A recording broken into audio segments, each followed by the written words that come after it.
Hello, everyone, and welcome to another episode of Schnozzcast. This is Bob, joined by Nick Bader. We'll be your host for today. And in store for you, what do we have? We've got a little booze news, some gentleman's agreement, and pick of the week, as well as a retrospective on 200 episodes. I'm totally kidding. I don't have anything. I have nothing prepared. All right. Such a tease. Well, we're coming up. 3 more episodes will be there. You'll have that put together? I'm going to have it all put together. All right. Yeah. Yes. Yeah. So if you are looking at the calendar, folks, which I should probably do before I open my mouth up and say the word calendar, today, what is today? We normally don't say the day, but let's just fuck it. Yeah. October 29th. That means that in 1, 2, 3, that's the 19th of November, we'll be going live. So if you're following along with us, and based on the numbers, we know you're not, please join us live on November 19th. We will be live streaming onto Facebook and YouTube. No, just YouTube? Yeah. I guess. Yeah, I don't know what you're talking about. I mean, if it was up to me, both, but it's up to our videographer. Yeah, so plan on YouTube for sure. We'll try to see if we could do some sort of simulcast live stream. If not, that may be after the fact on Facebook. But for sure, going live on YouTube. So where can you find us? Folks, you can find us out here each and every week on the streaming services, Apple Podcasts, Podbean, Spotify, Stitcher, or anywhere else where you can get a goddamn podcast. You can also follow us on social media, on Instagram, Facebook, and YouTube at Schnozzcast. I'm looking at Corey now because later on he's going to put in the bloop right underneath my face. It's happening right now as we speak. It's going to be right below You're taking the food right out of the baby bird's mouth is what you're doing. Yeah, well, yeah. I mean, I don't want to break down the fourth wall. I mean, it's right here. That is true. Let's keep all pretense. And if you wanna know where you can find us, it's right up here. Right up here. Well said. You can also email us at schnozzcast@gmail.com, or you can call us or text us anytime, day or night, at 618-SHOCKER. The Shocker line is always open and ready for your calls and texts. Questions and queries. Gripes and bitches. Let's keep going. Likes and dislikes. Let's just stop. Okay. Yeah. If you are new to the podcast, which after 197 episodes, come on now. What the fuck took you so long? Seriously. We're going to do a shot here. We typically, in an hour of podcasts, we'll do, let's say, 7 or 8 of these things. So please join us now if you are, let's say you just get in from shoveling the snow. Yeah. Are you waiting for me to say something as well? Yeah. There's the 2 of us here. We generally play off each other. Oh, okay. I didn't know. I thought you just got out of the shower. Perhaps you're drinking some coffee. There you go. And you want to put a little go juice in that coffee. Maybe the boss is breathing down your neck all week long. That's right. And you deserve it. And even though it's a Tuesday, and you fucking deserved it. It's 11 a.m. on a Tuesday. Doesn't matter. It's been a long, hard week. Yes, it has. So please join us. We got a little shooter here. I think it's just going to be fireball all night long. But we've set up an elaborate Rube Goldberg machine of shot doing and drink taking while Nick and I are soloing this jalopy over the cliff. We will take the words of Mr. Lionel Richie in regards to our fireball tonight. We're dancing on the ceiling? I was going to say, we're going to be doing it all night long, not dancing on the ceiling. But it's funny that you read my mind. You can't set me up like that. Cheers. Cheers. Mm-hmm. Oh, yeah. Smooth as a baby's bottom. It needed that 10 minutes at room temperature. Oh. Otherwise, it would have been way too cold. Yeah, that's very true.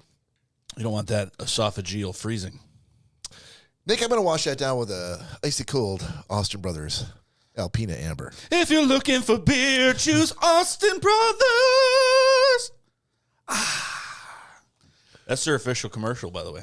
Would it be awesome if we got an email from them like next week? That was amazing. Fellas, you guys are naturals. Hey, you guys. Watch for our radio show. Guys and gals, we've been watching your show. We think that's fantastic. All right, so there's normally 4 of us on this show, but tonight Corey and Todd are taking care of some family business, not the same family, two separate families Little at the TCB. same time, simultaneous family loving going on. So we decided we were going to hold on the fort and continue because that's what professionals do. Can you turn my mic up a little bit more? Absolutely. On this side, there you go. No, that's I don't think that's my mic. We'll find out. Yeah. Oh, so I'm 3 now, right? I'm the pink one. Oh, there you go. are there 3. See, yeah, you are 3. There we go. Perfect. Yep. I'm going to put you all the way up toward the top. Ooh. No, I won't. By the ceiling? Dancing. And then you're going to tell me next week, you were way too loud. Scream all the time. I had to jack your volume all the way down. So yeah, we were originally going to be, it was going to be me, Nick, and Todd. Mm-hmm. And then Todd had a last minute thing. He actually called me last night to chat about, because tonight actually is the Michigan State football game. And he's like, hey man, I'm not in Seattle. I'm down in California. How the fuck do I watch this game? Where do I go? How do I get it? And I'm like, dude, you could go YouTube TV, you can go Hulu with live TV, whatever you got to do. You just got to make sure that because you're not in your home area code, or zip code, that they'll let you do it. So he's like, all right, I appreciate that, brother.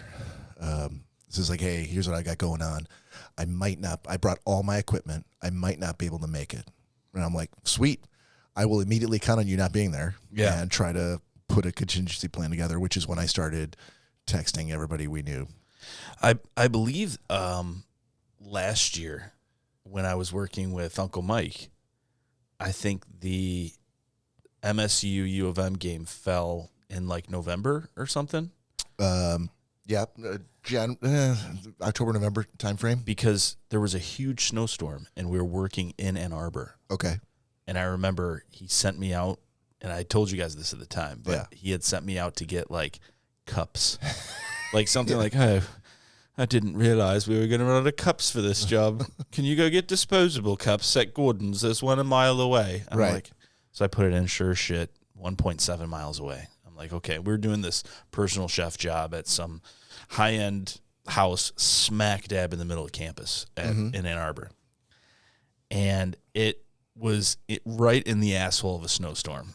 And as I left, you realize that's going to be the title of this episode. Yeah.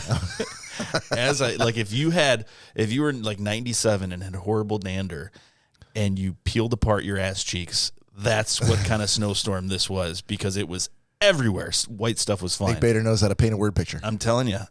And I thought it was bad trying to get to Gordon's. Like my truck's sliding all over the place, and it's just that really like those thick flakes that look like fucking white paper plates coming down, you know? Paper plates? Yeah. Okay. And so I finally get to Gordon's. I'm like, thank God. And I like slide into the parking lot. And it's like, like, bing, bing, welcome to Gordon's. I'm like, oh, thank God. So I get like the little cups and I go back out. And then they release everyone from the stadium because the game had ended. It had just ended while I was in Gordon's 1.5. They weren't like held prisoner and then released. No. The game had ended. And U of M won. Oh, at home, I believe. They may have. Either they won and they were very excited, or they were very hyper because they did not win. Regardless. That happens a lot. Yeah, regardless. You get hyper when you don't win. Holy shit. It took me 45 minutes to go 1.5 miles. Yeah. I've never seen shit like that in my life. It was, the police were blocking every road. People were going down side streets.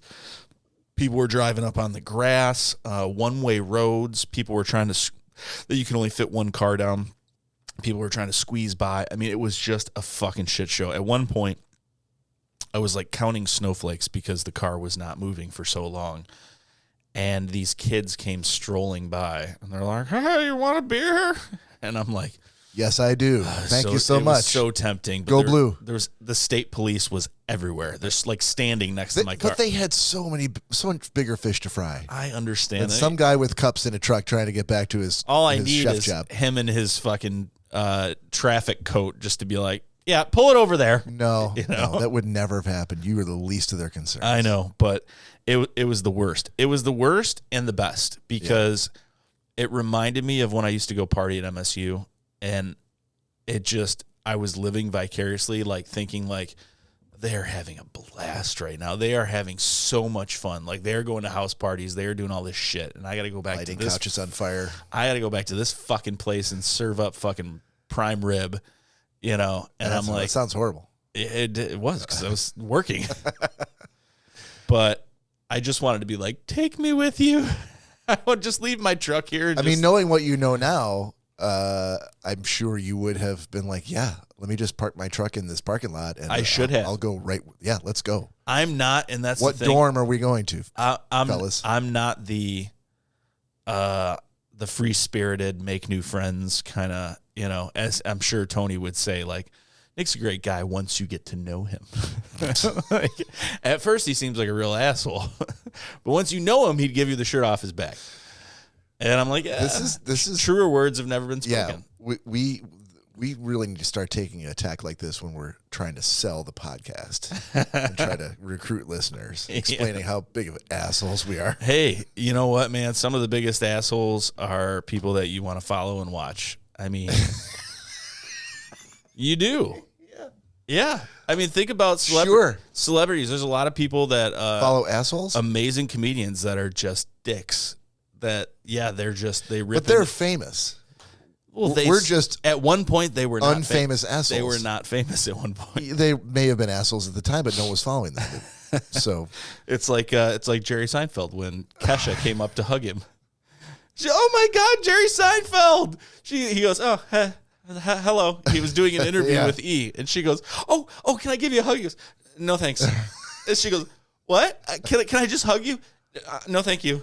I'm good. Right now, he goes, if you don't know who Kesha is, she's a very, very attractive singer, and she was also on the red carpet, meaning that she was had to be famous to be there. But Jerry Seinfeld is the kind of person that doesn't give a fuck who you are, where you came from. It's funny when you watch this is kind of an odd tangent to go off onto, but when you watch celebrity interviews or celebrities on the red carpet, like sometimes you'll see them like fanboy out over like, oh my God, look at that. Oh my God. That's always the coolest thing to see because that makes them relatable. They're like us. That's what I would be doing if I had seen Jack Nicholson right there. Oh my God. Oh my God. It's Jack Nicholson. And some celebrities do that, but Jerry Seinfeld is not like those celebrities. No. He's just like, I don't know you. Well, no. Because you can also see, if you know anything about his show and watching Seinfeld, that a lot of the humor in his show was from his everyday life. Like, I've often told people, the handshake is done. It's over. Yeah. You know, this is too much, you know. Yeah. Too strong, too sweaty, coming in from too far away, you know, like how he always said all the different handshakes. And I feel like, the whole episode of him, like, don't put my picture up in the building. Now I got to kiss everyone, the kiss hello. I got to kiss everyone. I'm like Richard Dawson down there now. He's like, everyone kisses me when they. So I can imagine that quirk is literally comes from his everyday life. He has convinced you and me as well that his comedy, his humor comes from a very, very real place. Like, there's probably not a ton of difference between Jerry Seinfeld on the show and Jerry Seinfeld the person. And that's what I'm saying. He pulls the comedy, like he'll tell like the behind the scenes, like if you've ever seen interviews or if you've watched the extra episodes of Seinfeld where like he'll do the dubbing over it with Larry David. Yeah. And they'll say like, oh, that's really funny. So if you ever had the Seinfeld DVDs, there were episodes with commentary. And it was either Jerry or Larry David talking in the background or both of them. And they would say things like, oh, this is really funny. This is this guy's coming up on the screen right now that has never been on the show. Yeah. And so now Elaine's going to say something to me to start a whole transition into this story. Like, oh, didn't you say your friend had cancer? Oh, it's and so, and he would say like during that as well, he would say like, oh, the hug thing. Oh, yeah. That was actually a friend of mine in Larry David's who would not hug people. So they would take bits and pieces. Like I would take maybe it didn't happen to me, but I would take your funny chili story that you vacuumed up on the floor and say, that would be a great episode, Yeah. But I feel like with him, with everything he does, with a whole episode about the kiss hello. He talks about handshakes. He's very clean. He's cleanliness. The cleanliness is a big thing for him on the show. Right. I feel a lot of that rings true, and that's probably why he didn't want to hug a stranger, because he was like, no, I don't know you. Why? I don't want to hug you. But the curious thing is, he didn't ask her what her name was or who she was. He didn't ask anybody else, who is that? No, she said, she goes out, she's, it's Kesha. Hey, nice. Oh, no, did she? She said who she was? I thought so, but I remember she walked away, and he goes, I'm sorry, I don't know who that is. Well, if she did say her name, she didn't say clearly enough or introduce herself in such a way that he would, because he still afterward, he was like, I don't know who that was. He said to her, the interviewer, he said, yeah. Who is that? She goes, what is that? He goes, who is that? Yeah. And they had to explain it to She him. started laughing, and she goes, that's Kesha. He goes, I don't know who that is. Yeah. Right. So even if she said, I'm Kesha, he'd have been like, that means nothing to me. No. Yeah. Yeah, because you have to imagine that, from the small, little, tiny, minuscule portion of what we've experienced, from anything relatable to that. No, don't even. No. I'm not even. We're not in the same fucking universe. I get it. Yeah. But I remember we were at Ray's one night, and somebody, I think it might have been, I will just say somebody, had come up. Names will not be said. But somebody came up to you and was like, oh my God, and you guys did this in this episode. Blah, blah. I remember you looked at me and you're like, hey man, this is like really cool. Oh, you're like, dude, freak me out. This is really weird. This is weird. It was simultaneously really cool and really kind of freaky. So imagine on a scale where you are a household name. Yeah. That it makes perfect sense that like people see you and they hear you, and we experience a tiny bit of that.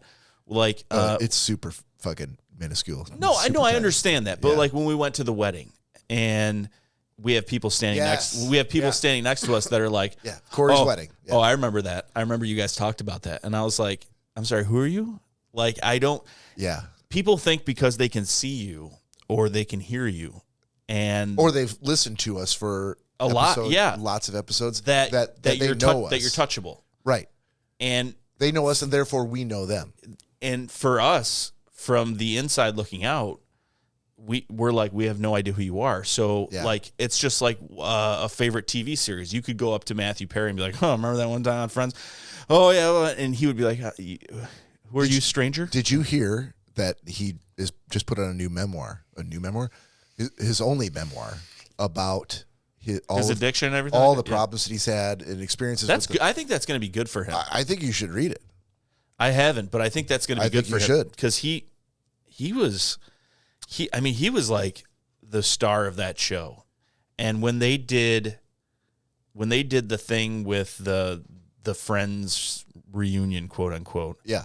And I mean, he just looked like a train wreck. And they said that, was it in that or was it in something else that I watched, that they said that he was, the reason he like got into drugs and stuff is because like if he didn't make people laugh on the show, like it was a huge, huge thing for him. People who are comedians, whether you're a stand-up comedian or whether you are known for your comedy, and let's say you're a comedic actor, right, or a comedic actress. Every single thing that I've watched about documentaries or interviews with those types of people, they all, to a man or to a woman, say that getting the laugh and not getting the laugh is the difference between, like a drinker's high or a smoker's high and the lowest you could possibly be. That their whole worth they place on whether or not they can or cannot get that laugh. Well, the crazy part about it with him was that like he was not cast as a physical comedy actor. Like he was just cast as the role, and then they started to realize that he kind of had a Kramer effect. Yeah. When he would even enter the room, like Jerry said on Seinfeld, he said, after we got like halfway through, like maybe season 4 or something. Yeah.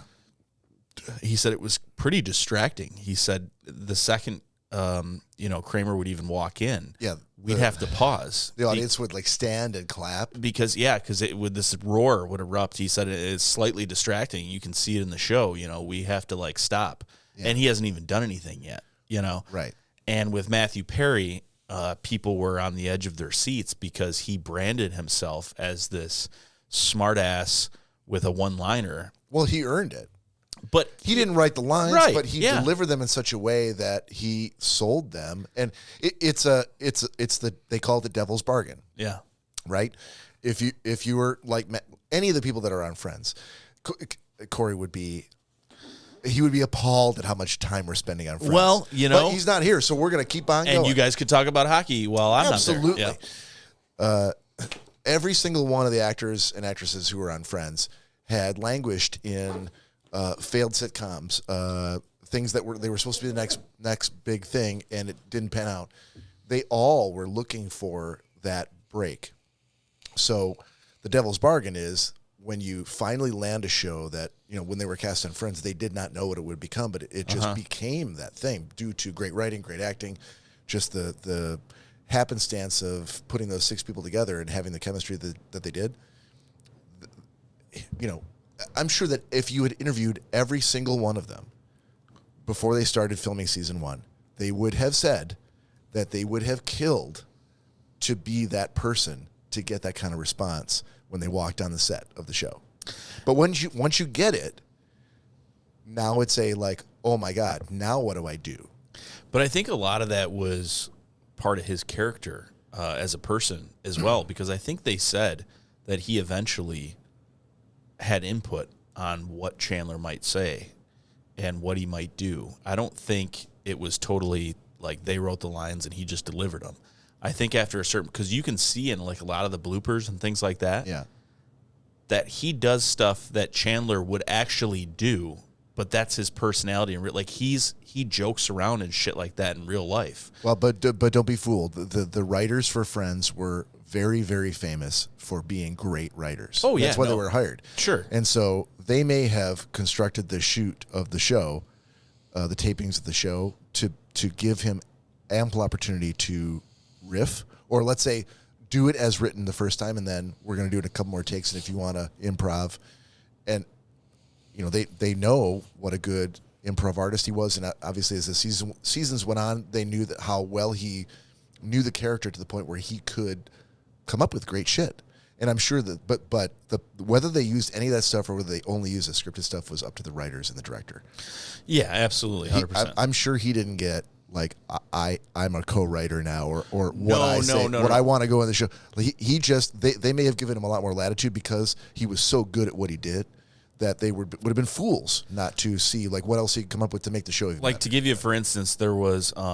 I love how deep into Friends this is going. Yeah. And how angry Corey's going to be when he fuck the video. Jesus Christ, they're still talking about Friends. That was a horrible episode.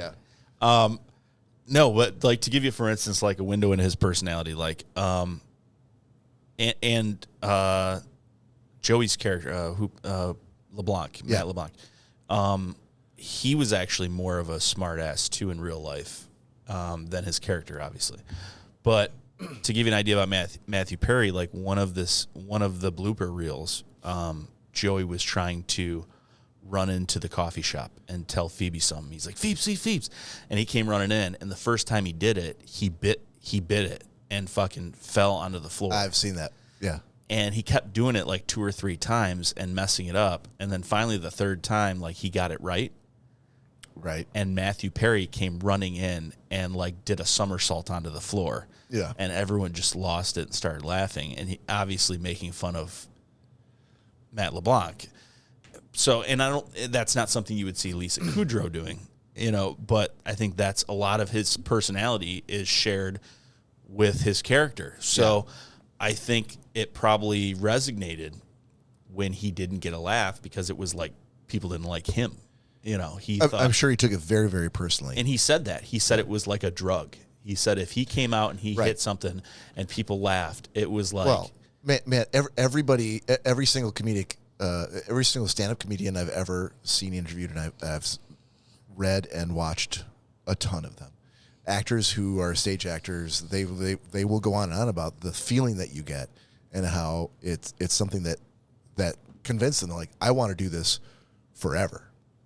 I want this to be my job, because there's no better feeling than you hitting that note and getting applause from, hundreds or thousands of people that you and I will probably never experience that.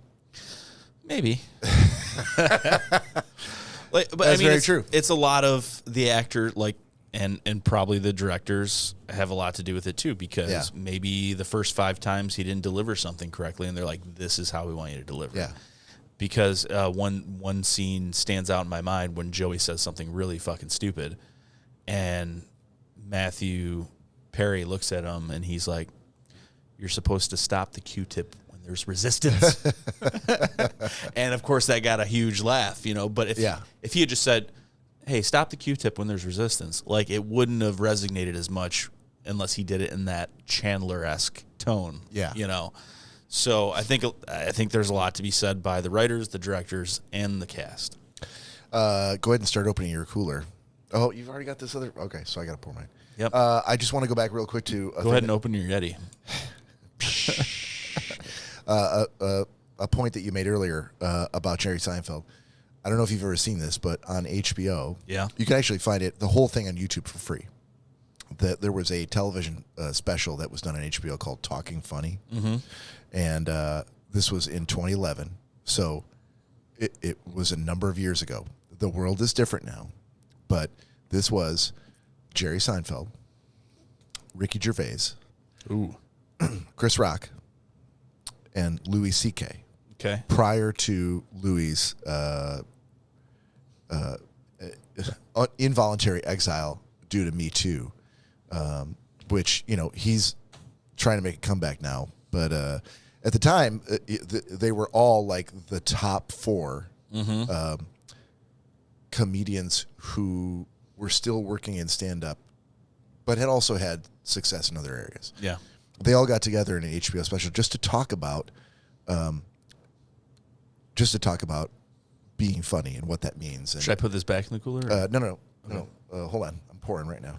All right. But if you have not watched it, especially if you're a fan of either of those 4 gentlemen or just comedy in general, I cannot recommend this enough. I think I've watched it probably 6 or 7 times. Really? Yeah. It is very unfiltered. The 4 of them just sitting in a room, each in their chairs, sharing stories and talking about what makes it possible for them to do what they do. Why someone like Chris Rock can use the N-word in a show where Jerry never would, but Louis C.K. can as well, and Jerry doesn't understand that. It's really, really fascinating. So definitely check it out. You can find it on YouTube or HBO. Another shot, ladies and gentlemen. Cheers. It's been 20 minutes. Yeah. Let's have enough. I also wanted to say, a lot of the stuff that we've been doing is talking about behind the scenes stuff for things that we like shows like Friends. Yep. Or TV shows and movies that we like. I love that shit. Back in the day, buying when DVDs first came out, or even today when there's special features about the making of how they shot this. I love watching stuff like that. Lori cannot stand it. She doesn't like breaking down that wall? No, she has no interest at all. She doesn't even like to see a trailer for a movie coming up. Which I don't. That's slightly different. Well, sometimes trailers can reveal way too much about the movie. I get that, but that's different than the behind the scenes. Right, a movie that you should have seen, and now do you have any interest in how they did it? She's like, nope, no interest at all. I don't want to know how they made the sausage. I'm like, I want to know how the sausage is made. Yes. I find that shit fascinating, especially if it's something that I really like, or I have questions or I've just watched it and I'm like, man, I have no idea how they did that. It's like a magic trick. I used that analogy at work this past week, actually. What's that? The sausage analogy. Did you? In the right way, I hope. Explain. Please. The guy, one of the guys. Okay, I'm in the bathroom. Yeah. And one of the guys used to be a manager. And the guy that trained me, and he was a manager, and he left, and he came back and said, I don't want to be a manager, but he still does manager things, and I'm pretty sure he's still paid as one. Manager things. Yeah.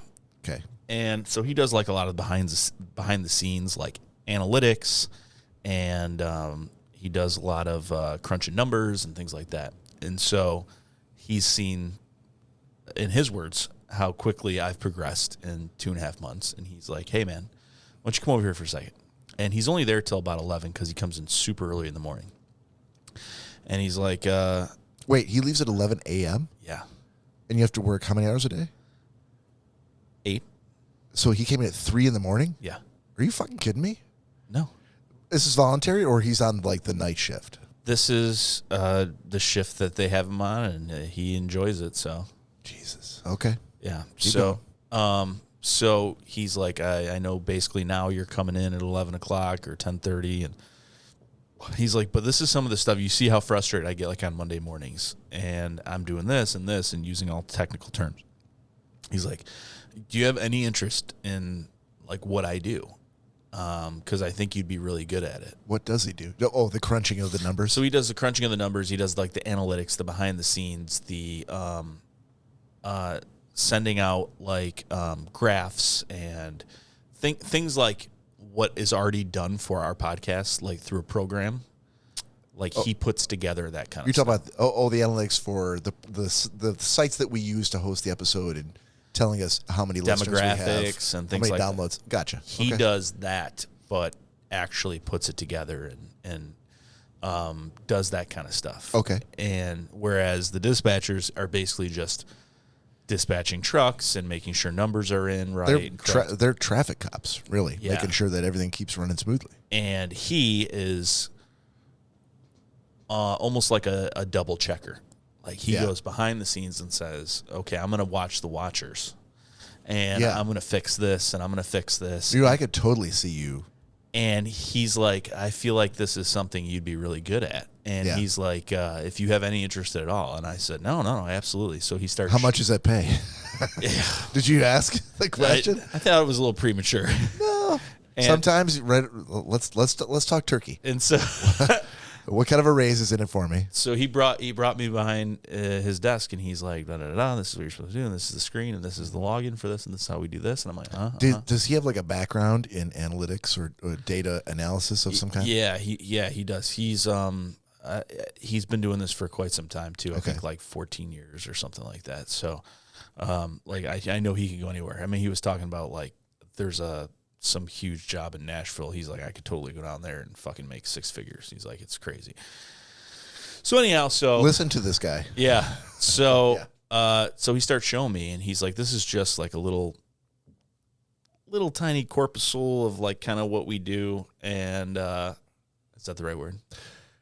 I was just going to say, this might be the first time that anyone's used the word corpuscle on the podcast. Yeah. And kudos to you, my friend. Okay.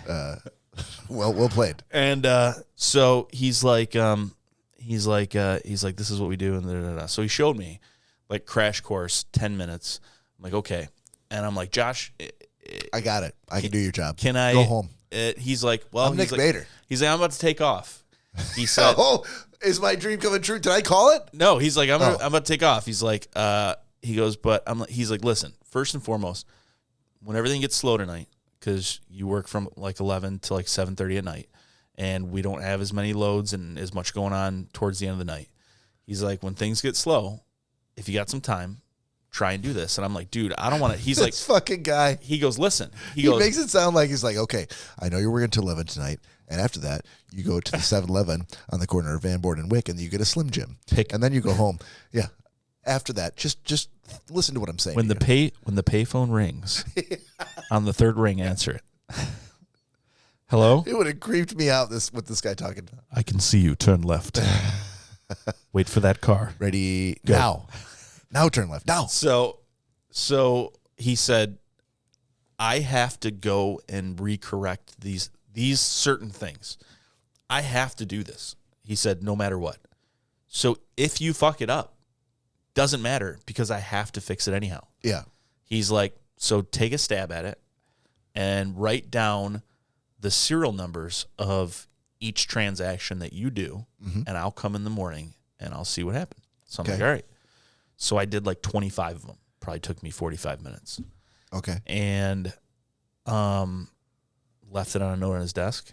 Said, let me know. Came in the next day. He wasn't there.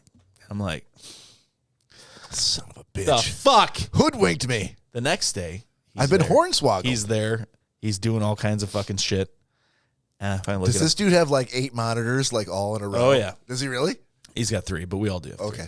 And so I go, Josh, he asked me something. He goes, hey, Nick, can you blah, blah, blah. I said, yeah, Josh, I got no problem doing that. I said, but if you could go ahead. I was kind of expecting his name to be like Warlock or something like that. No. I said, but if you could go ahead and remember when you told me I'm going to teach you this cool new thing and write down all these fucking confusing numbers, and then the next morning I'll tell you if you did a good job or not, and then you completely that was like 4 days ago. Disregarded it. And he's, oh, bud, yeah, I'm really sorry, bud. You're absolutely right. I did fucking tell you that, and I didn't have a chance to leave you a note again, but I did check all the numbers and everything was correct. You did it absolutely right. And I'm like, what? And he's like, yeah, you did it right. That's what you tell someone when you fucking didn't look at those numbers. You fucking forgot about it completely. Like, you were 100% correct. The funny thing is, get out of my office. Is the lead person on the afternoon shift, who's not quite as seasoned as this guy. There's no chance that people that you work with. Well, it doesn't matter. I'm not giving specifics. So okay.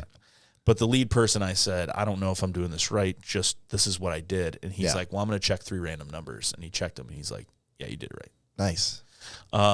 But Josh, and by the way, all those people you work with would have to get through all that friends talk to get to this. They're not listening to it. No. But Josh did tell me, he goes, if you end up mastering this, he goes, right now, at this point, at one point there were several people doing this. He said, right now it's only me. He said, but if you can figure this out, he's like, that is a huge feather in your cap, my friend. He's like, as far as this company is concerned, he's like, that's a big deal. As far as that industry or that type of work is concerned, I think it's 100%, and I know that Todd would tell you the same thing. If you can find an area that you work in that is having trouble, where like people are like, this sucks, it's not being run right. It's the thing no one wants to do. Yes, the redheaded stepchild. If you think that just by sheer willpower alone and your ability to learn new things, that you can turn that shit around, that's the shit that you latch on to. And that's kind of how I am, and I find it interesting. Let me take this thing that everybody hates, and I'm going to make it into something that everybody loves. You will have a job forever, whether it's at this company or another company in the same industry. But that is the way that you prove to people that you are Todd Dillon. I know I'm getting off field. You've told me many times that he finds the one thing that everybody hates, and he masters it. But then he lets everybody know that he works for, like, hey, if you have any problems, day or night, doesn't matter what time. It could be on a weekend, could be 3 a.m, and you've got somebody like angry customers, and you're like, we have to deliver bad news. I'm your man. I will do it. You just call me, and that's how he got a helicopter. So to come extremely full circle around a 12-mile bend. Yeah. So he stopped back at my desk and said, hey man, I'm really sorry if this is not something you're interested in. Don't feel that you need to. I said, listen, let me cut you off right there. I said, normal people are fine coming in and eating the sausage and thinking it tastes delicious. I said, I'm the guy that wants to know what goes into it. I said, I want to know how the sausage is made. He's like, yeah, fuck yeah. He's like, I'm the same way. I get that. Oh, full circle. I'm like, not only with something like this, but literally I've had to figure out how the sausage is made and grind it and actually make it myself. So yeah, you broke the fourth wall of your own sausage analogy. I enjoy the all-encompassing sausage reference. I do. Oh. I'm not okay with just being like, nope, I don't care what's in this nugget. It's fine. Yeah, I was good up until you blew that fourth wall apart with your I was an actual chef working with actual sausage. But he'll say the guy was probably like, what? No, they'll say constantly, people at work will be like, hey, weren't you like a sous chef? Hey, how do I do blah blah blah blah? And I'm like, how do I make a reduction? And he'll come up to me all the time and be like, hey, were you in law enforcement? I'm like, yeah. He's like, I got this issue. Do you think that you could? And I'll be like, yeah, this is what you got to do. I get this issue. My cousin was pulled over for drunk driving, but I also need to make a nice remoulade. How can I do both of those things in the same 30-minute window? Yeah. Oh man. Yes. 1,000 times yes. Should we go back to Friends? We can. I did want to. Let's just see how far we can go before we get into any actual segments. Yeah. No. What I wanted to ask you though, honestly, what I wanted to ask you was, did you end up watching the Netflix Dahmer thing, the big Dahmer craze on Netflix. No, I did not. You didn't? No. I have no interest. You're not in a serial killer. No, I never have been. Okay. And I think that you guys know that. We do now. We never used to. No, that you totally have. This is not a secret.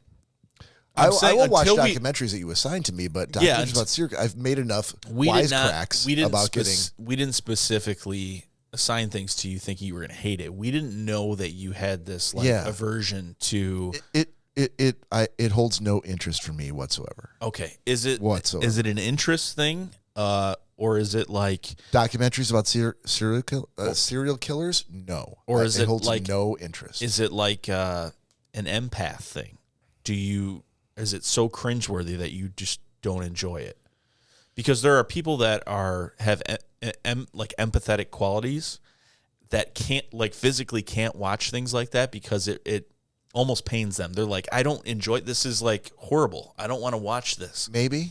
Like my aunt. Maybe. My aunt is one of those people. She's and it's very specific.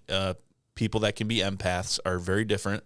They don't like hearing about horrible things. Like I know it sounds weird that someone would want to hear about horrible things, but they don't want to see people getting hurt. They don't want to see animals getting hurt. They don't.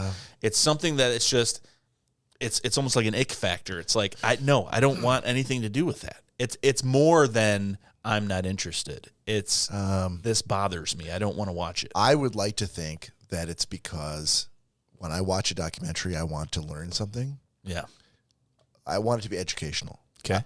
Those are the documentaries I really like. Mm-hmm. I don't find documentaries about serial killers to be educational.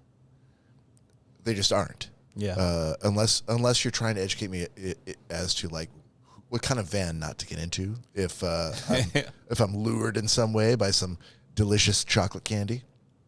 But probably you're right. Probably at its root, I am very empathetic toward it doesn't have to be anything specific. Strangers or people in need, even family members, and hopefully I pass that down to my kids. But I'm looking.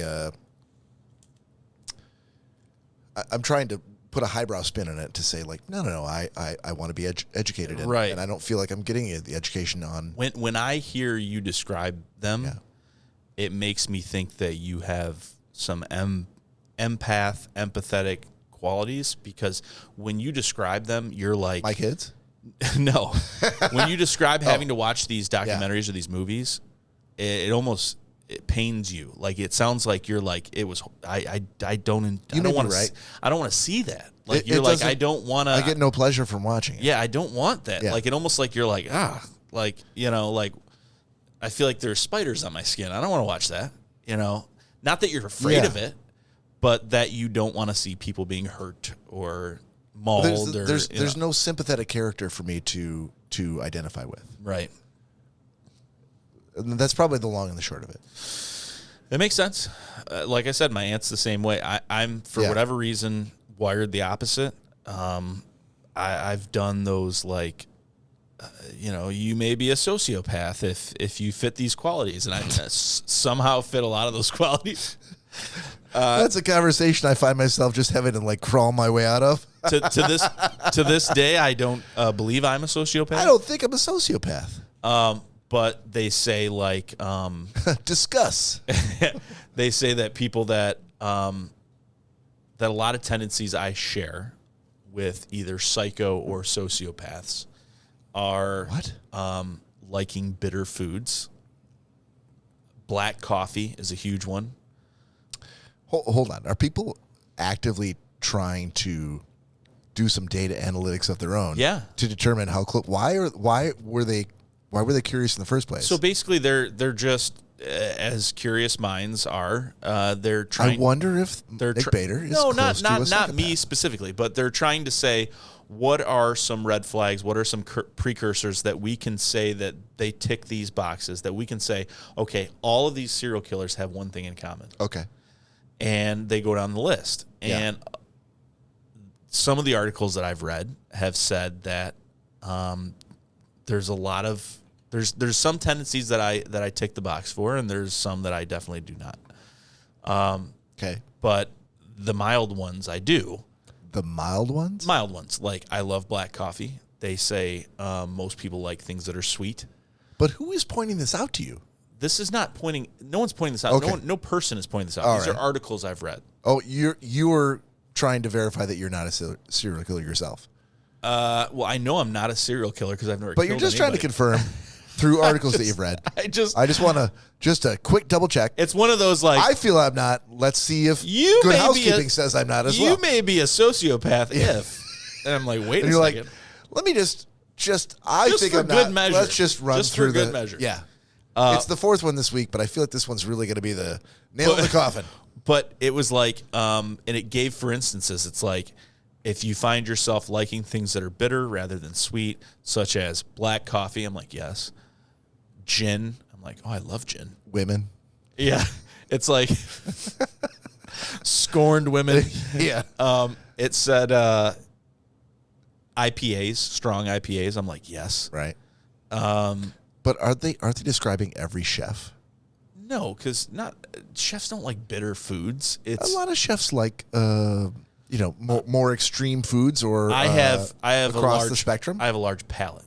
Exactly. But I do enjoy bitter and savory more than you don't I think do that most chefs have that same large palate? No, there's a lot of how many confectioners and stuff that are out there that are like confectioners. I'm talking about chefs. Right. A chef that cooks sweet foods and baked goods would be like a confectioner. Yeah, but we're not talking confectioners. We're talking about chefs that have large palates, not confectioners. But you could say the same about a chef liking sweet food, and I don't like sweet food. So I would never cook a cake or bake a cake or fucking make fucking danishes because I'm like, it's not something I'm interested in. This is honestly the first time in 197 episodes that I've ever looked across the table at you and wondered, maybe he is a serial killer. There you go. There you go.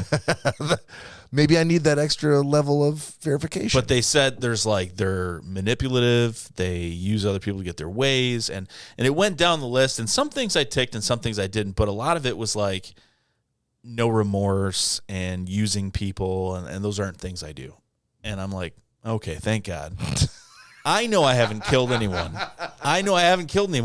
But you never know. Maybe I'm like one IPA away. 1 cup of black coffee, Bob. Reek. On a lot of the dating apps, statements such as "I don't think I've ever killed anyone, but you never know" are great icebreakers. Yeah. Right before the first date. When you're supposed to meet at inside Applebee's. That block of ice is what you got to worry about. Yeah. But this all stemmed from the fact that I love, maybe I'm crazy, I love watching serial killer documentaries. I love watching true crime shit. I love watching the First 48, all that kind of shit. It's almost like picking at a scab. It's horrible to watch. But it's like it hurts so good. Like I'm trying to find one thing in what you just said that would be worthy of putting on a dating profile. And I can't put my finger on it. Well, luckily I'm not trying to create one. So, but you know what? Let me pivot to the fact that we are, as we stated earlier, we're 3 weeks away from the 200th episode, and I, there was a bit of a kerfuffle amongst the 4 co-hosts tonight as to okay, Corey couldn't do it, and then Todd bowed out at the last minute, and there was a bit of a question oh, do we just go with just Nick and I doing the podcast? Mm-hmm. And I had a very visceral immediate reaction to that, which was fuck yes, we do. Mm-hmm. I've known Nick for a long time, not as long as I've known Corey. However, but it's been a long time. We've done 197 episodes together. Mm-hmm. If we can't, the two of us, come up with 1 hour of shit to talk about, then we should just hang this up. I refuse to believe that we can't. It's not even a question. Yes, we're going forward tonight. Yes, we're doing a podcast. And I think I've been justified by the fact that we've now gone 45 minutes and we haven't done a single segment. We've just been sharing things that we're interested in talking about. And this is exactly how you do it. But I I wanted to tie that back to last week. Yeah. Where we had Kate as a special guest. Yes. On the episode. All I remember is she said how glorious my beard looked at the beginning of the show. She did. She patted it up. She may have even said double glorious. She patted it on the front end, and then it was all finger wagging blow dryer talk after that. So well, she was concerned for your well being. Yeah. She's like, how dare you burn up my favorite beard yes. by your own crazy. Oh, it would go. The amount of oil that's on. I don't right, need, right into the air. That. It's not like it's not coming from my pores. It's like added. As far as I know. No, it's being added. Oh, okay. Yeah. But I having listened to we just published that episode, so it's now available up on the streaming services and YouTube very shortly once Corey gets his shit together. Mm-hmm. But I had to listen to it again, and the thing that caught my ear was, Kate's one of the people that listens to us on a regular basis. There aren't too many of those. No. Lori, Gina, Kate, Dylan, yeah, that's 4. Yeah, I'm sure we have a top 5. I'm not sure the 5th one is, but those are the 4 that come to mind. There's some lurkers. There's always lurkers. Yeah, and we love you, whoever you are. We do. Please keep lurking. But I was struck by her speaking style as I had to listen to it again to try to figure out the 3 main things. I noticed it immediately. It was a very slow and deliberate, but still radio-friendly way of speaking. And we've certainly done a show where we all seem to be like tripping over words to get as many things said or accomplished in the hour that we have as possible. But she just seemed to, like, the minute that she started speaking, she put the brakes on everything. She's did you get the same feeling? Oh, 100%. No, I'm big into I love people with a great voice. I've told you have a great voice many, many times. Thanks, buddy. It's obviously nothing you can help. It's not like, I grew it myself. Beyond my control. Really been seasoning this voice in the backyard. Like it's nothing that you can help, but I like a good voice. My grandma's always used to say, she's like, I like this person, he or she, they have a nice face. And if someone did not have a nice face, she would let you know. She'd be like, I don't like their face. I don't like their face. Yeah, she would say that. And so I feel like I'm the same way, but with a voice. And I guess it works well with a podcast. But I knew instantly she has a great radio voice. But it's a combination. It's like very, very radio friendly, very listenable. Which what I just said was not, but but you paced it at a Kate pace. Yeah, listenable. Yeah, and there's I feel like there's a trifecta in Kate's voice. Okay, there is radio friendly. I'm super high. All right, and sultry. And I think those 3 things. Yeah, because she's like, well, first of all, I don't really know. I mean, I feel like it just slows the world down, but you're not mad about it. You're like, not at all. Yeah, you're like, wait, I want to listen to what you have to say. It was so if you've listened to that episode, this would have been 196. We were kind of taken by surprise. Corey had arranged for her to stop by, and then somehow hoodwinked her into coming down and being on the podcast, and she was not prepared to be on the show. No, but she was totally game, and she's like, I guess this is what I'm fucking doing now, and that's what happened. We did not know she was coming. We didn't know. It's typically Corey pulls that kind of move, like, hey fellas, guess what I got planned for tonight? A big surprise, which you have no time to prepare for, and here it is. And that's what happened. But it turned out that, the vibe that she brought to the show was something that I really want. I want us to experience again, because I think it took us all by surprise. When she took the mic and she started speaking, she just has this. It's not a clipped. It's not a slurring way at all. It's a slow and deliberate. Like she was choosing her words carefully because she didn't know she was going to be on the air. The crazy thing about it is that you assume that it's like that it's almost like this handicap, like it's this slow, maybe I smoke too much, but then she comes up with these brilliant one-liners or something that lets you know that this is just the delivery. This is very premeditated. I know exactly what's going on. Like, right.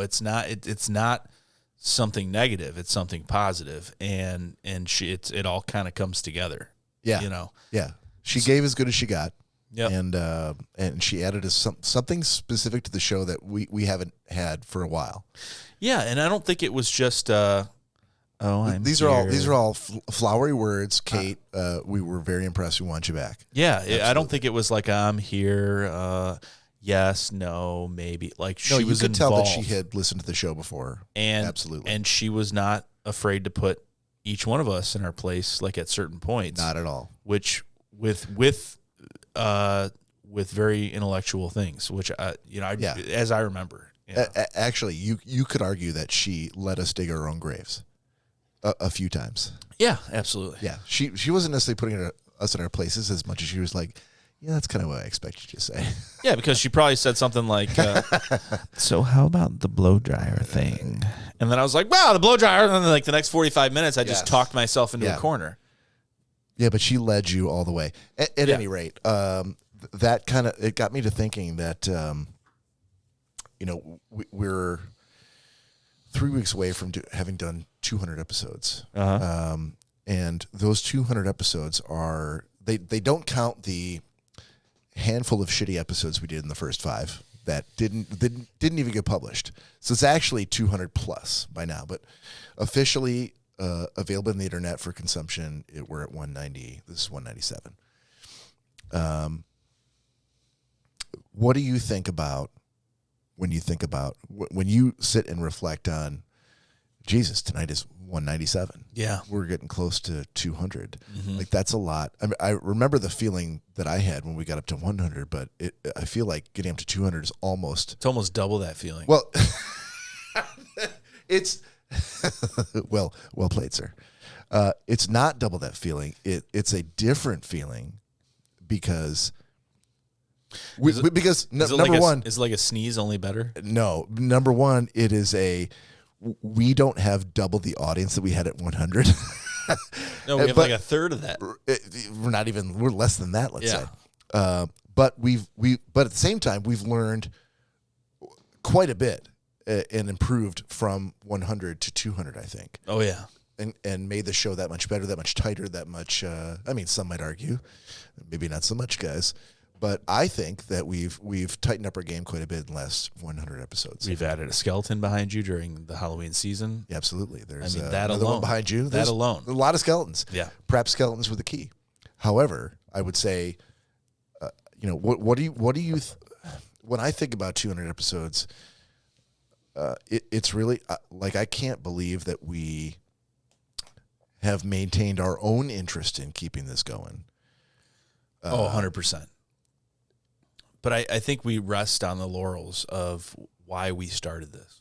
And it may or may not be why you and Phil started this. Started in quotations. Yeah. Did they really? I mean, you started guys then immediately abandoned. You guys started in theory, yeah. Yeah. But I know the conversation I had with Corey that, as like with most conversations, he probably will finger wag. Ooh, he will wag his finger about.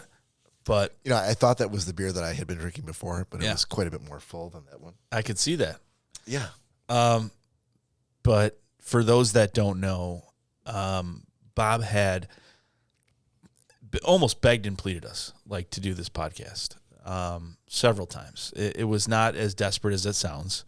You're making it sound quite desperate. No, it wasn't. It was, hey, if we got nothing going on tonight, maybe we should try doing a podcast episode. And it was always like... It does sound very desperate. It was always a 4-letter word to me and Corey. We had no interest. We were like, no, okay. Let's just go to the bar. Let's not sit at home like a bunch of weirdos and talk to ourselves. Let's go to the bar. Right. Or we could talk to ourselves like a bunch of weirdos. And Bob was very easily convinced. He was, yeah, okay. But he mentioned it to us a bunch of times, and we never bid on it. And he reminisced and said, Phil and I wanted to start a podcast, and he moved away, and it was just nothing we could ever do. And I remember the night specifically, it was a night Bob couldn't come out, and Corey and I went up to Ray's. And he the previous week, you had just said something about, hey guys, if we don't got anything going on, maybe we come sit around my kitchen table, we'll fire up the laptop, and we just talk. Joe and I tried to do it one time. Maybe it'd be something interesting we could do. And I looked at him and I said, Corey, listen. Bob had mentioned this, blah, blah, blah. And he was, as you can imagine. And yep. I said, I am not excited about this. I'm not excited. It's not something that interests me. But I say this with any relationship, with a friendship, with a girlfriend, with a boyfriend, however you look at it. It doesn't have to be something that interests you. If you care about it, if you care about one person in any capacity, if I care about you as a friend, and you say something means something to me, and I shit all over it and don't do it, then what kind of friend am I? So I said, as friends, we literally, if he has said this many times to us, this is obviously something he wants to do. If any one of us, probably one or two times, had said something to Bob, he'd be like, yeah, let's try it out. You know why? I said, because Bob's a good friend. And that's something he would do. I said, and we need to serve him that same justice. And he was like, all right. And that was it. And that was the creation. And I said, the next time we talk to him, let's see if this, let's see when he wants to do it. I said, if it's something we do once or twice and we're not interested, at least we can say that we made an attempt. Yeah. And it's been history ever since. It has been history. But I think one of the conversations that we also had for the three of us that kept it going was we enjoy going to the bar. We enjoy talking to each other. We have some funny moments. We crack each other up. Yeah. You and I can go to the bar and have a great time. Corey and I can go to the bar and have a great time. You and Corey can go to the bar and vice versa, and so on and so forth. So to your defense, if we can go do something like that and not have a breaking conversation, then why can't the two of us do 1 hour for a show, It's very true. I mean, that's why you and I are here by ourselves doing what's going on about an hour. Just bullshitting. And it reminds me of how we got started, which some might argue this is no better than that. But that's fine. I've had a blast doing it. We're going to look back on 200 episodes in another 3 weeks. So no point in wasting more time here, but just to kind of put a bow on the episode, I want to go into, and we're going to do a quick thing here. While you're putting on the shout out, we're going to do gentleman's agreement. Gentleman's agreement. Gentleman's agreement. Gentleman's agreement. Gentleman's agreement. Gentleman's agreement. Gentleman's agreement. Oh, gentleman's agreement. Oh, it's the motherfucking gentleman's agreement. Gentleman's agreement. Oh, gentleman's agreement. Oh, gentleman's agreement. Oh, gentleman's agreement. Dial it down, remember? No, I wanted to let it go. But I didn't put a drift off on the end, so it just hard stops, just as if you would have hard See, stopped. I love the hard stop, and this was not my fault. I know. Anyhow. All right. So real quick, what we're going to do is do a couple of reviews and then assign each other some new stuff. Yep. Nick, you had to watch Belfast, and I feel like that was from Todd because he'd already assigned it to Corey. Yep. All right. yeah, I know we have to be more succinct and well, he's not here. Of course, he's not here, so you can do whatever you a want. little lackluster, but That's fair. I totally get the direction. If it's something you want to watch, why are you going to listen to me spoil it? That doesn't make any sense. Yeah, you don't have to give spoilers. So, what's it about? Belfast is it's a movie specifically about what happened in Belfast back in the day in Ireland, and Protestants versus Catholics, and it's something that's hard to describe, and I feel like it hit me on the wrong day, like when I was watching it, because it seems like something I would really enjoy, and at the time I just did not. I don't know how, it was just very slow. It was very slow for me. It's not something I would probably go back to. Okay. I think under different circumstances, if I watched it with more of an open mind, maybe I would enjoy it, but it just wasn't my bag. Okay. Just wasn't my thing. Yeah. Spoiler alert, it was the whole movie shot in black and white. Not that makes a difference. I've seen a lot of Westerns in black and white, and it wasn't a big deal. But I kind of thought, based on how it started, like it was going to be like this was the historical aspect of it, and then it was going to switch to color. Oh, okay. And I was kind of like waiting on the edge of my seat for that, and that never happened that I saw. But, yeah, I don't know. It was just a little slow for me. I know there were real-life events, which usually things like that are something I'm super pumped about watching, and I'm Irish, and I'm Catholic, so, yeah, but no. That's fair. I think this is the third review of Belfast that we've had on the show so far, so not everyone's going to love it, and I don't think we need to go deep into it. And did the first couple people like it? I thought it was great. Yeah, okay. Corey was not a fan. Okay, so, all right. Yeah, so but again, that shouldn't have any impact on how you should feel about it, so it is what it is, not your cup of tea. And I think a lot of the things that you look for are a more refined Nick down the road way that I should be looking at things. I think your catalog, your movie jacket is so much bigger than mine that you're at a certain point that you also look for acting and scenes and lighting and things like where they shot it and if it's historically accurate. And I think it's deeper than what I'm looking for. Yeah. And there's nothing wrong with that. I mean, everybody's got their different. You got to start somewhere. Absolutely, and things that they watch movies for, and I would never. The only thing I would ever do is to say like, oh, I'm learning more about what Nick likes to watch and what he doesn't like to watch, and that's really what we're doing here. So, and it's weird. I mean, it's hard to tell from the inside, and I can only imagine what it's like from the outside because it's like. Yeah. Well, he can watch a Western from the fucking 60s in black and white and watch it many, many times over and over and love it. But it's a different. I wouldn't compare Belfast to a Western that was in black and white. But I'm saying like something older or to the appearance of being older, There's also a. Like it's not a light switch with me. I'm not like, which is cool. I feel like it's a good check mark next to my personality because like I'm not like, if this is if this is not relatable, if it doesn't age well, I'm just never gonna like it because that's not true. Because I can watch things from the 50s and love it, and then I watch things from the 80s and hate it. Something corny from the 80s, and I'm like, no, this is stupid. Yeah, it's all about learning your audience. Because I liked Werewolf in London. There's just no telling sometimes. However, sometimes you can tell, and sometimes you'll be like, look, and the fact that you started off by saying like maybe I wasn't in the mood to watch it.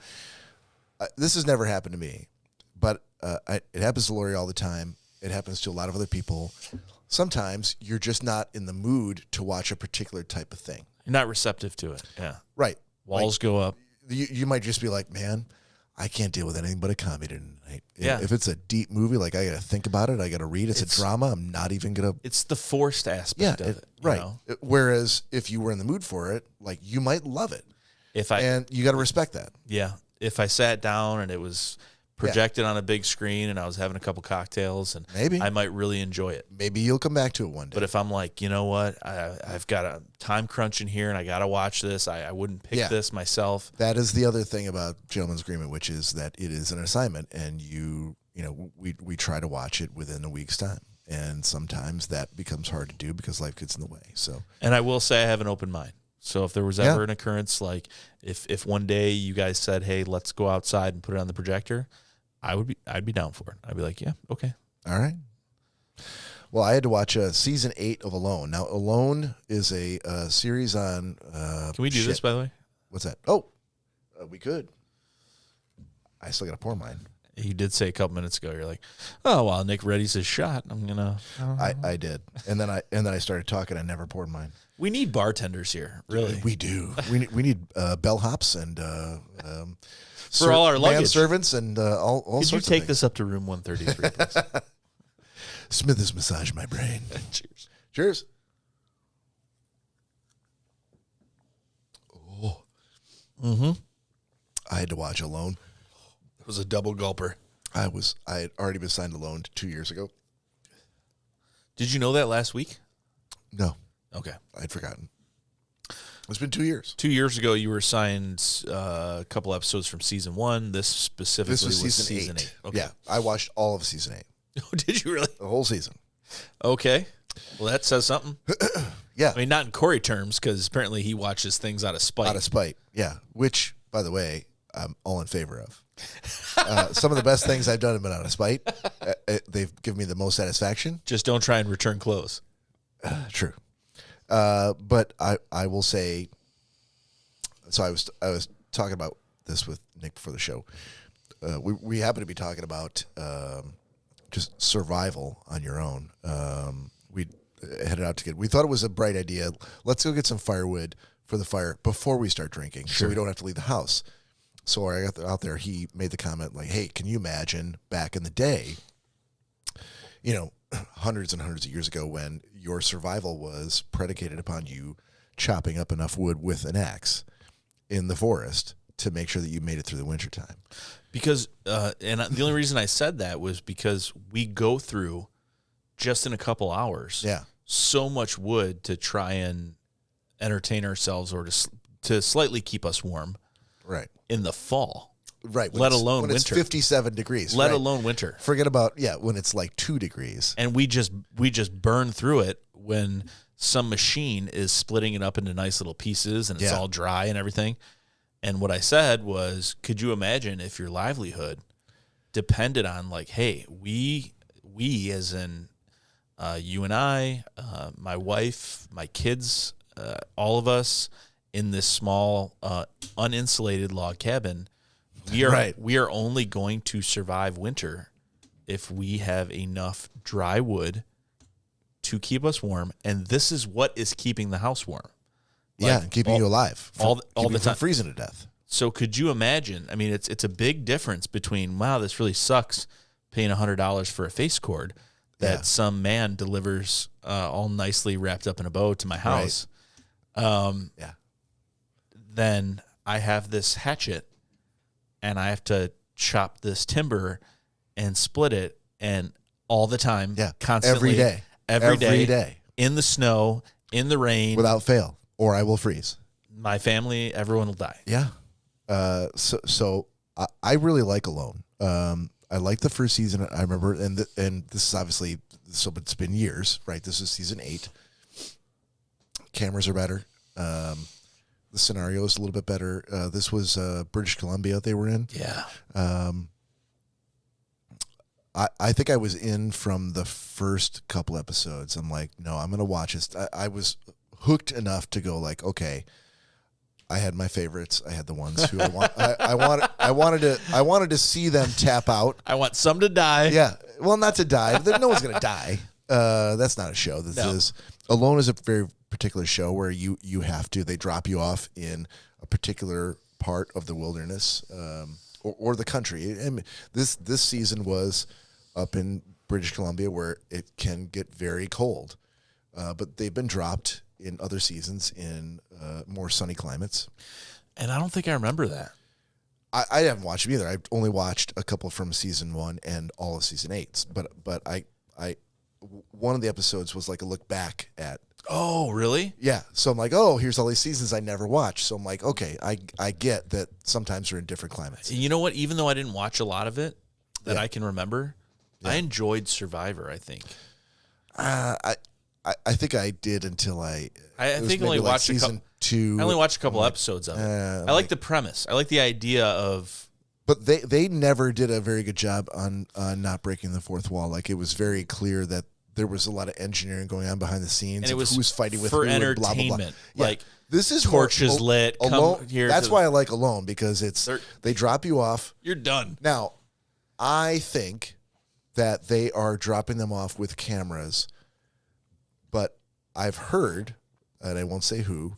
Corey. Maybe. Yeah. That there's some doubt about that. So, some poo-pooing going on, like, there's cameramen out there with them all the time. And I'm like, I don't think so. And if that's true, I don't want to know. I also I'm on the edge about this. I'm kind of teetering. Yeah. And this is also something I talked about it where a couple days ago. It's really funny. We're talking a lot about things that I've touched on this week. But I was explaining this to somebody, and I said, and one of the guys was like, "Oh man, I love that show." Blah blah blah. And I said, you know what?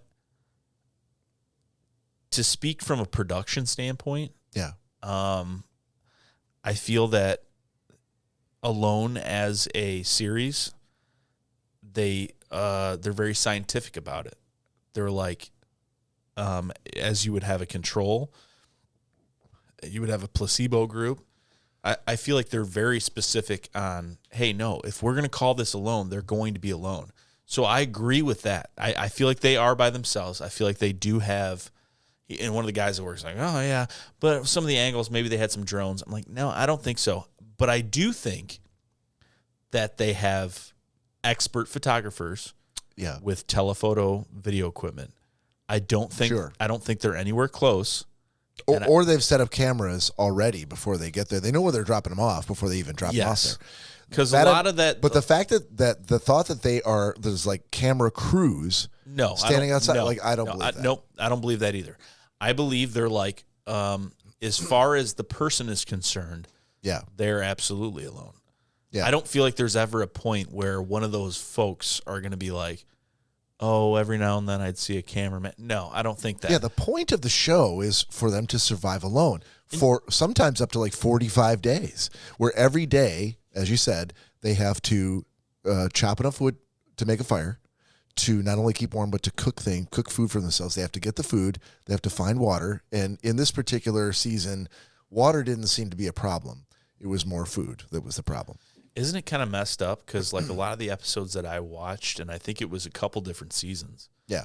They drop, not only are they in British Columbia area, but they drop them off like now, like in mid to late October. Fall. Yeah, fall, early winter. Where it's about to turn into winter. But you know what? But they're all going through the same thing. I mean, they're not in the same area. No, they're like miles apart from each other. But if it was summer, anyone could survive in summer. They're trying to, right. I mean, it really doesn't matter that if they do in summer. Now we're like, who can go 180 days? I can go 170. Can you go 190? Right. But now in the wintertime, they're like, I can go 30. Can you go 35? Exactly. It really, at the end of the day, it doesn't matter. They're not going to let these people starve to death or freeze to death. But I think it makes for better television when you start off. There's more at stake. When you start off and at the end of fall, you're in some light clothing, and you're like, oh, fire's not that big of a deal, and then all of a sudden. They wake up in the morning and they start seeing snowflakes. I think that's amazing because it's like, it's winter is coming. It's like for them. I think it's very real. Yeah. So suffice to say, I really really like this season. I don't know that this is a show where you need to watch season 1 and 2 and all the way up to 8 to enjoy season 8. You can start at season 8. I will say that for season 8. Biko is my boy. I don't remember. I'd have to look them up. But. Again, this is supposed to be spoiler free. Yeah. So I won't say anything more, but all I would say is Biko is my boy. We can talk about it after the show. Biko? Yeah. So let's do new assignments for next week. Okay. For you, sir, I am going to, based on our conversation throughout the whole episode, I am giving you final. That guy? Yeah. What? We can talk about it afterward. Okay. Based on our conversation this episode, I am finally giving you Curb Your Enthusiasm. Okay. We've talked about Larry David. We talked about Jerry Seinfeld. I've never seen it. That's it. So you got to give it a shot. That means I you will. got to watch 2 hours worth. Yeah. Okay. So that's generally 4 episodes. Okay. All right. And for me, Unsolved Mysteries. Now, Unsolved Mysteries is a show that existed back when I was in my 20s, and now it's like there's a resurgence. Yep. What am I watching? Is there a particular season? It's not specific, and quite honestly, Unsolved Mysteries? I would say just start from the new episodes. The new episodes. Yeah, that's available on Netflix. Netflix, okay. Yeah. But it's when did the new episodes start? Last couple of years? Well, if you see Robert Stack, who's been dead for some time, so you're watching the wrong one. Yeah. So who's the new host? If it's not Robert Stack. I don't think they really. If you say a Wahlberg, I might be out. It's a voiceover. I don't think you can really tell who it is. Really? Yeah, it's not someone standing in a trench coat like Robert Stack would do. Okay. Even though he did wear a mean trench coat. The old episodes were amazing, and he was creepy as fuck. But see, I saw him in Airplane, so he's not creepy at all to me. But the crazy part about Unsolved Mysteries is because it's going to be hit or miss with you, because it may be involving things that you don't like. So it may be like someone that's murdered someone. That's okay. And you're going to be like, oh, God, this is just that's like okay. a murder documentary. But if it's 2 straight hours of like 4 straight 30-minute episodes of a serial killer, no, that's where I'd be like, oh, okay. The coolest thing about Unsolved Mysteries is that, and I remember intimately speaking about this with my brother when we were very younger. We were very, very young. Is he used to say, and my dad thought it was the greatest show in the world, the old show. Yeah. Was that I used to say that the serial killer, like burglars, things like that, were very terrifying to me. Yeah. And my brother's like, no. To me, were like the Alien episodes where people were like abducted and stuff. And I'm like, yeah, but that's not real. That doesn't scare me. Well, as far as you knew, these people are real. Yeah. Yeah. But they would pepper the episodes with different, whatever the unsolved mystery of the time was. It wasn't just this person was murdered, this person went missing. Right. So, and I vividly remember that, and him saying that the alien things would scare him. I'm like, why? How many aliens have you seen? Because I haven't seen any, but I've seen crazy people. I've seen crazy people my entire life. Exactly. All right, ladies and gentlemen, that's the episode for the week. Thank you for joining us. Please stick with us, and we'll see you here next weekend. Peace and love. Have a good one.